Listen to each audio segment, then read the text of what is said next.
आज की कहानी है जिवानी ने क्यों छोड़ा शहर। दिलेंद्र के भैया ने पूछा, कल जिससे मिलने गए थे तुम, उसका क्या हुआ? दिलेंद्र ने ठंडी सांस भरी। होना क्या था? वही हुआ जो हमेशा होता है। वह औरत अपने ही बारे में बोलती रही। इतना ज्यादा बोलती रही कि मुझे बोलने का मौका ही नहीं दिया उसने। भैया ने कहा, लेकिन स्वभाव में वह कैसी है?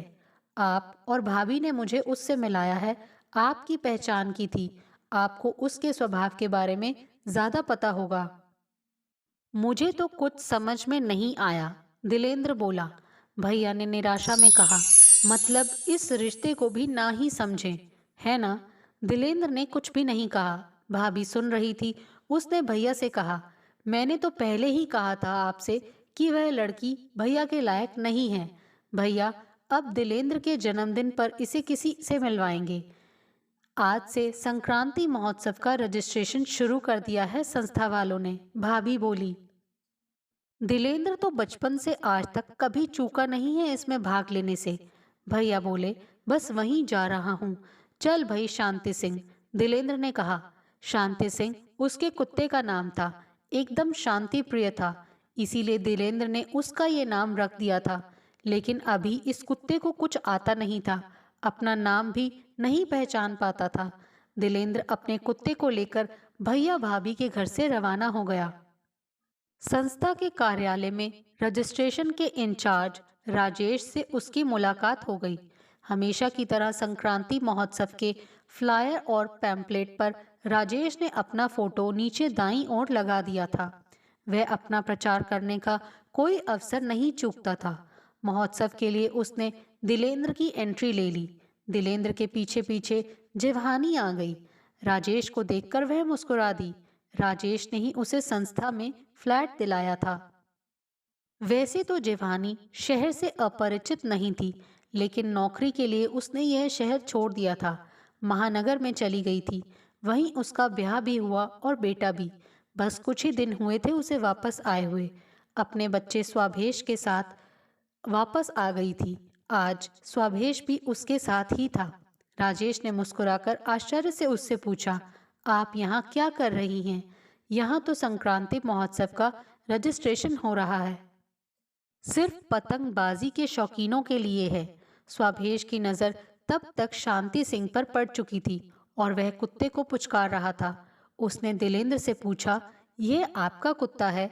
दिलेंद्र ने हामी भरकर उत्तर दिया, काटता नहीं है। विश्व शांति संगठन का सदस्य है। 7 साल की उम्र का स्वाभेश यह तो समझा नहीं, लेकिन उसने कुत्ते को सहलाना शुरू कर दिया। दिलेंद्र को यह देखकर अच्छा लगा। शांति सिंह है इसका नाम। तुमको पतंग उड़ाने का शौक है? स्वभेश ने अचरज भरा उत्तर दिया, मेरी माँ को है। अभी अभी हम लोग यहाँ फ्लैट में रहने के लिए आए हैं।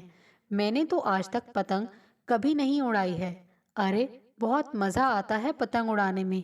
इस कॉलोनी में तो एक से बढ़कर एक महारथी हैं। मेरे पास कुछ पतंगे हैं, आकर ले जाना। सभी लोग ये कर्णिम पार्क में उड़ाते हैं, दिलेंद्र ने कहा। राजेश ने जिवानी का रजिस्ट्रेशन लेते हुए उसे बताया, आपके मम्मी पापा से मुलाकात हुई थी। अच्छा, जिवानी बोली। राजेश की पहचान जिवानी के माँ बाप से थी। जब उन्होंने कहा कि उनकी बेटी शहर वापस आ रही है और उसके रहने के लिए फ्लैट चाहिए, तो राजेश ने तुरंत अपनी संस्था की बिल्डिंगों में से एक फ्लैट दिलवा दिया। फिलहाल किराए पर था। राजेश, मेरा नंबर तो है ही आपके पास, कोई बात हो तो ज़रूर कॉल करिए। स्वभेश ने उत्साहित होकर अपनी माँ से कहा, मम्मी, अंकल मुझे पतंग देने वाले हैं, मैं भी पतंग उड़ाऊंगा। जिवानी ने मुस्कुराकर दिलेंद्र को धन्यवाद दिया। वैसे भी मुझे देखकर तो कभी ना कभी इसे शौक लगना ही था। आपने शुरुआत करा दी, वह भी ठीक है। दिलेंद्र ने अपना परिचय दिया, मेरा नाम दिलेंद्र है, मैं डांस कोरियोग्राफर हूँ, डांस सिखाता हूँ। स्वभेश यह सुनकर प्रफुल्लित हो उठा। बोला, मुझे डांस करने का बेहद शौक है। बेटा, आपके नाना नानी यहीं रहते हैं? दिलेंद्र ने पूछा। मेरे मम्मी पापा कुछ दूरी पर रहते हैं।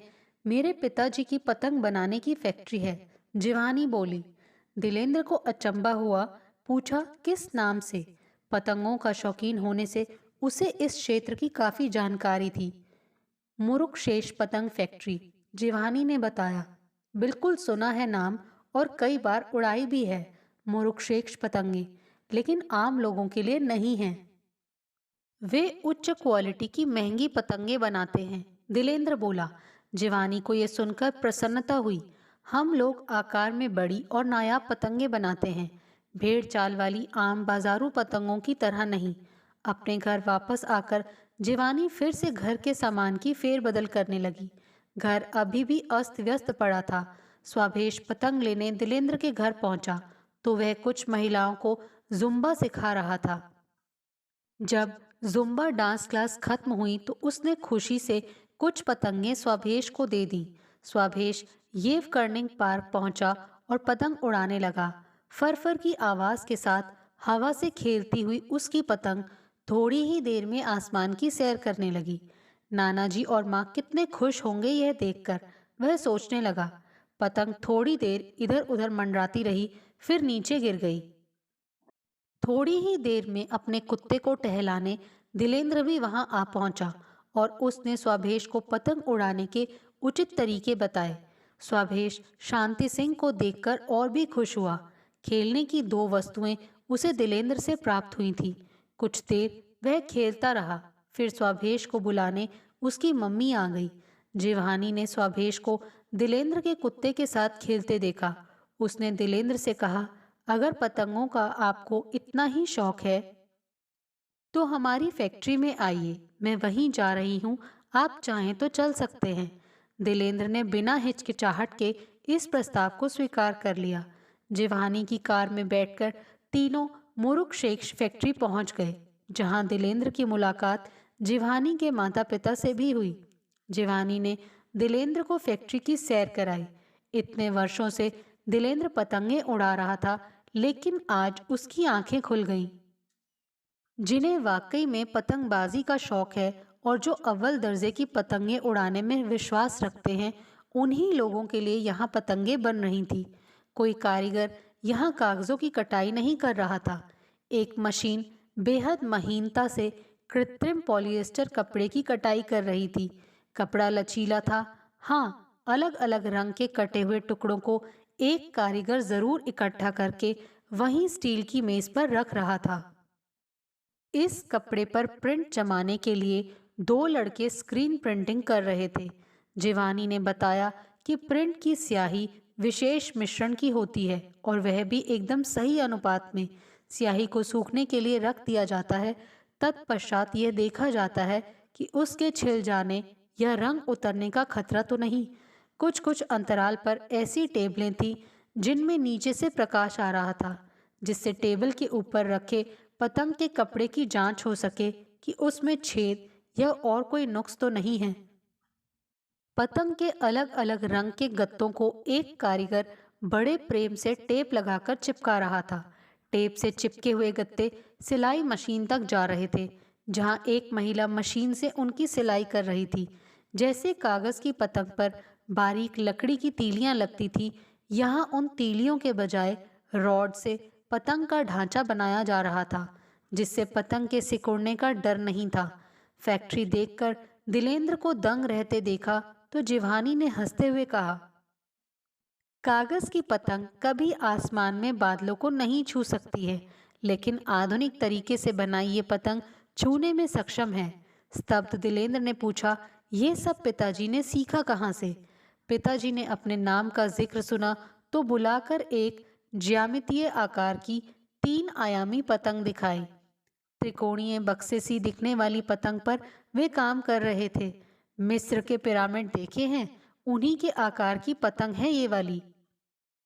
माताजी, जो कांच के बने ऑफिस के अंदर लेखांकन का काम कर रही थी, ने कहा, पहले जिवहानी महज शौकिया नजरिए से पतंग को देखती थी, अब वह दार्शनिक हो गई है। कहती है कि डोर तो मेरे हाथ में है, लेकिन पतंग कोई और उड़ा रहा है। पिताजी बोले। दिलेंद्र ने हंसते हुए कहा, बिल्कुल सही बात है। न जाने कब किसकी नौकरी छूट जाए, किसी का परिवार टूट जाए। इन्हीं सबको भारतीय दर्शन में कटी हुई पतंग से जोड़ा जाता है। जिवानी को ऐसा लगा कि दिलेंद्र और उसकी सोच मेल खाती है। कितनी उमंगों के साथ उड़ती हुई हमारी बच्ची नौकरी के लिए इस घर से निकली थी। माताजी ने तुरंत बात काट दी। सब कुदरत का लेखा जोखा है। पिताजी बोले। दिलेंद्र को कुछ भी नहीं समझा कि वे क्या कह रहे हैं। उसने बात को कुरेदना उचित नहीं समझा।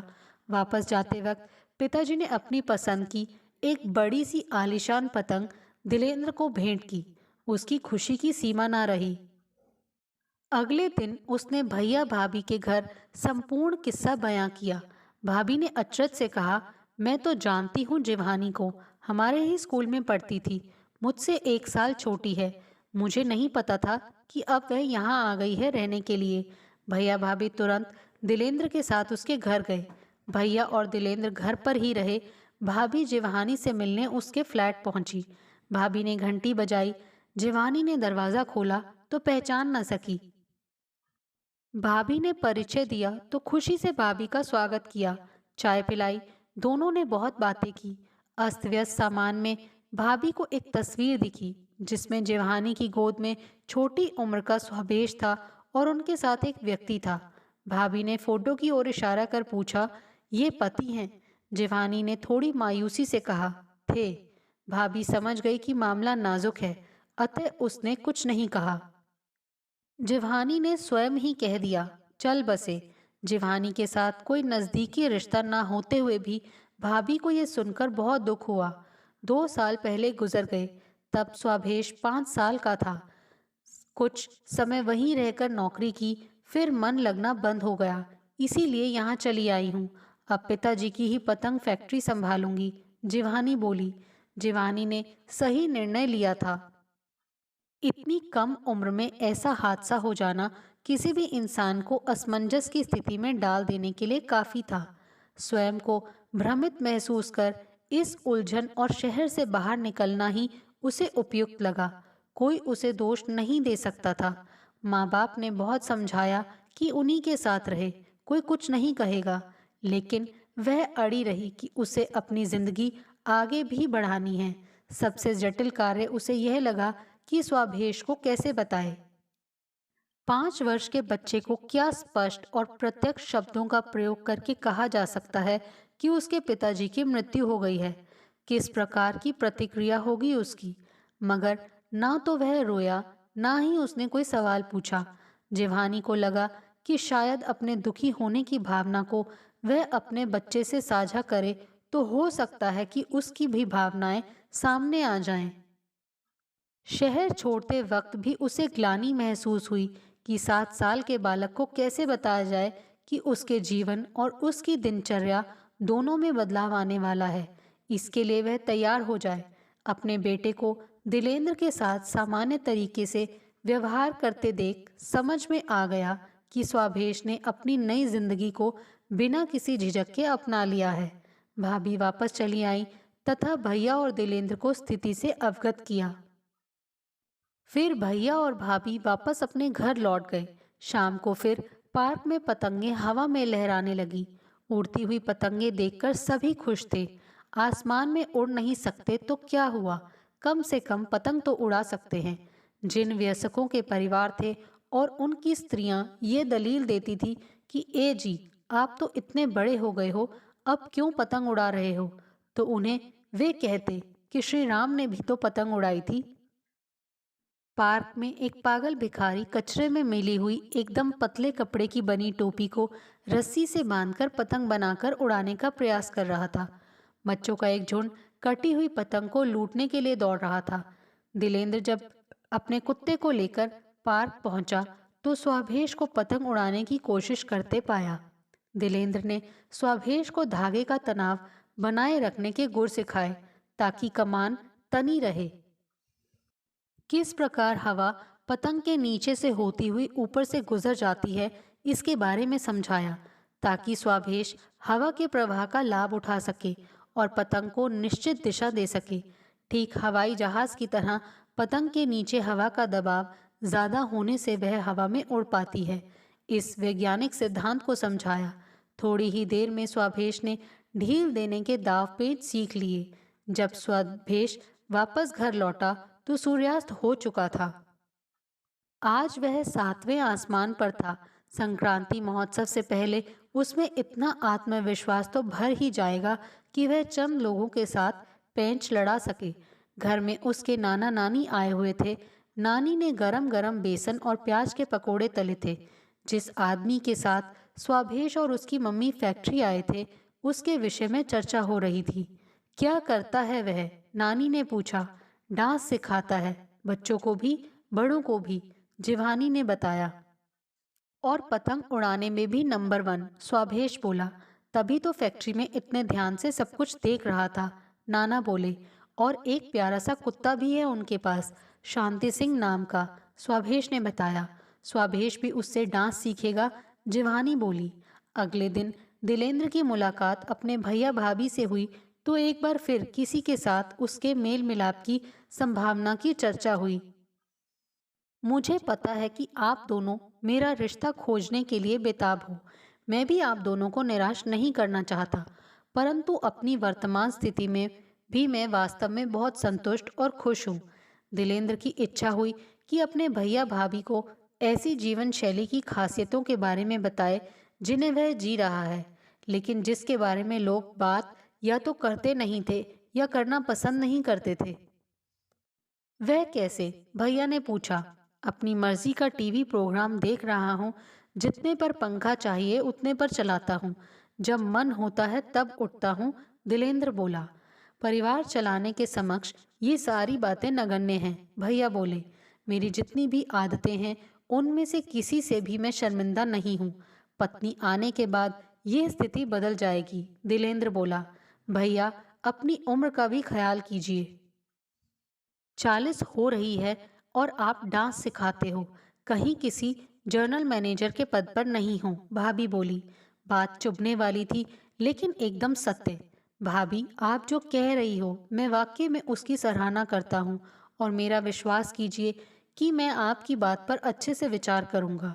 भाभी ने उसे चिंतित नज़रों से देखा। उसी दिन सुबह करीब 10 बजे जिवानी राजेश के ऑफिस पहुंची। राजेश वहीं था जिसने उसे फ्लैट दिलाया था। संक्रांति महोत्सव के रजिस्ट्रेशन के समय जिवानी की उससे मुलाकात हुई थी। उसके माँ बाप की पहचान का था। उम्र करीब 40 बरस होगी। जिवानी ज्यादा कुछ नहीं जानती थी उसके बारे में। राजेश को का ऑफिस देखकर अचरज में पड़ गई। इतना भव्य ऑफिस! महानगरों में तो ऐसा ऑफिस सिर्फ बड़ी कंपनियों का ही होता है। उसने प्रवेश किया, यहाँ वहाँ देखा और रिसेप्शनिस्ट से बात करके राजेश के कक्ष तक पहुंची। उसने आश्चर्य जताते हुए कहा, आपका कार्यालय तो बहुत फैंसी है। राजेश ने उसका मुस्कुराकर अभिवादन किया। आप तो कह रहे थे कि मेरा छोटा सा व्यापार है। यह तो मध्यम साइज की कंपनी दिख रही है, जिवानी ने पूछा। छोटा शब्द सापेक्ष है, राजेश बोला। फिर उसने जिवानी के फ्लैट वाली फाइल निकाली और एक पेज पर उसे हस्ताक्षर करने के लिए कहा। आपके पिताजी ने तो डिपॉजिट भर ही दिया है, बस आपके हस्ताक्षर चाहिए। फ्लैट के मालिक विदेश में थे और अपने फ्लैट का जिम्मा राजेश को दे दिया था। जिवानी ने साइन करते हुए कहा, मैं बहुत आभारी हूँ आपकी। अब अपनी फीस बताइए। राजेश बोला, कैसी बातें करती हैं आप? महानगरों में कोई भी व्यक्ति बिना स्वार्थ भाव से किसी के लिए कोई काम नहीं करता। इसीलिए जिवानी को थोड़ा अटपटा लगा। कम से कम दलाली का तो हिस्सा बता दीजिए। कुछ नहीं, राजेश बोला। इस तरह किसी का आर्थिक एहसान लेने में जिवानी को असुविधा हो रही थी। आपके मम्मी पापा ने भी यही बात कही, लेकिन मैं उनसे भी कैसे पैसे ले सकता हूँ? बिल्कुल सही नहीं लगेगा। जिवानी ने कुछ कहना चाहा, पर राजेश ने कहने का अवसर नहीं दिया। इसके बदले हम लोग कभी आपके बेटे के साथ मिलकर खाने पर किसी अच्छे से रेस्टोरेंट जा सकते हैं। जिवानी को ये बात अजीब लगी, लेकिन उसने मुस्कुराकर हामी भर दी। बिल्कुल। राजेश ने जिज्ञासा से पूछा, अभी बेटा कहाँ है? स्कूल गया है क्या? स्कूल में अभी दाखिला पूरा नहीं हुआ है। पापा की पहचान वाले हैं, कुछ ही दिन में ट्रांसफर पूरा हो जाएगा। अभी उसे उसके नए मित्र दिलेंद्र जी के पास छोड़ आई हूँ। राजेश को सुनकर जैसे टीस लगी। दिलेंद्र के पास वह क्या करेगा? जिवानी ने राजेश की जलन को भांप लिया। उनके कुत्ते के साथ खेलता है। दिलेंद्र उसे डांस भी सिखाते हैं और पतंग उड़ाना भी सिखा रहे हैं। दिलेंद्र को इस तरह से पूरी तरह जिवानी के घर परिवार में घुसा जानकर राजेश का चेहरा लाल हो गया। अपनी भावनाओं को वह अपने चेहरे पर आने से छिपा न सका। जिवानी चकित होकर उसके हाव भाव देखती रह गई। उसे इस बात की कतई उम्मीद नहीं थी। दोपहर 2 बजे जब राजेश भोजन करने घर पहुंचा तो अचानक बिल्डिंग के बाहर ही उसकी मुलाकात दिलेंद्र से हो गई। क्या बात है, बड़े खुश मिजाज लग रहे हो, राजेश ने पूछा।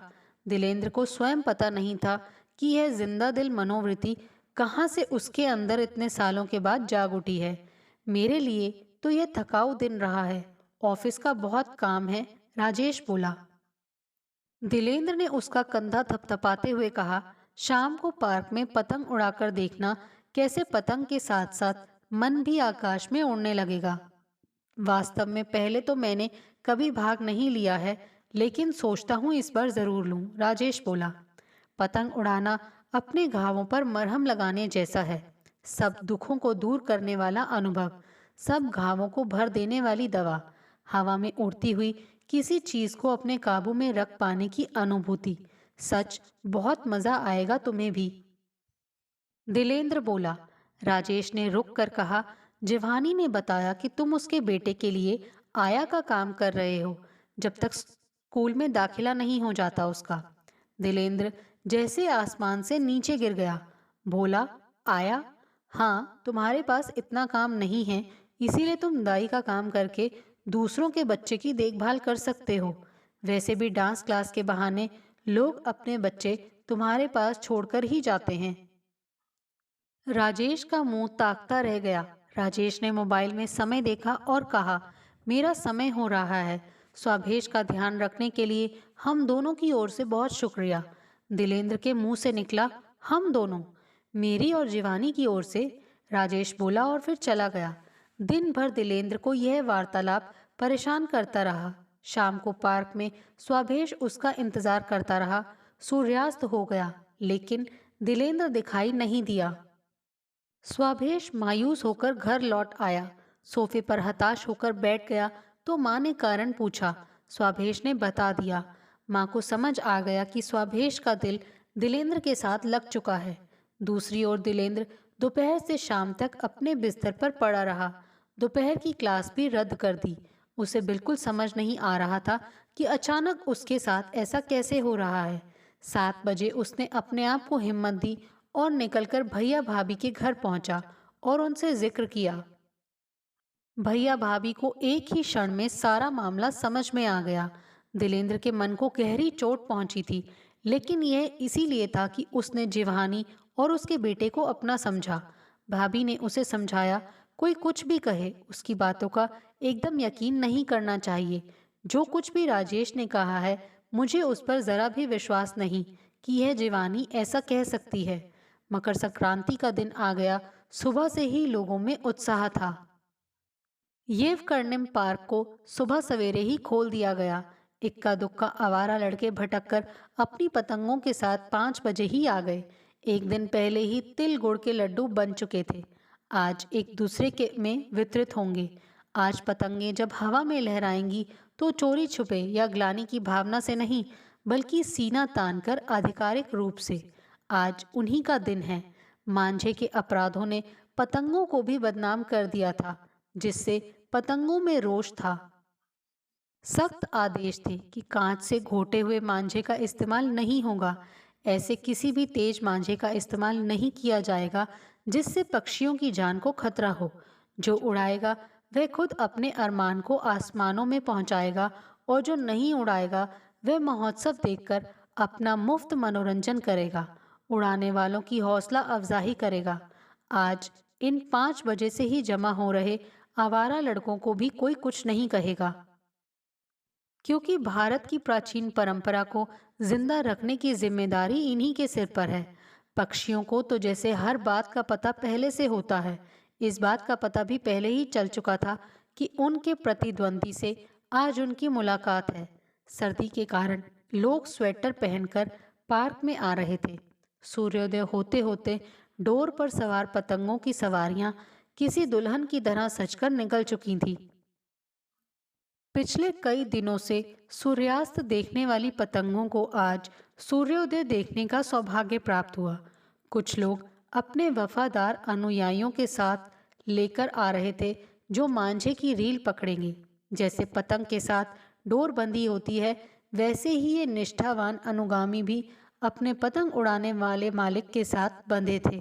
ठीक उसी तरह जैसे कोई समर्पित सेनापति अपने राजा के साथ बंधा होता है।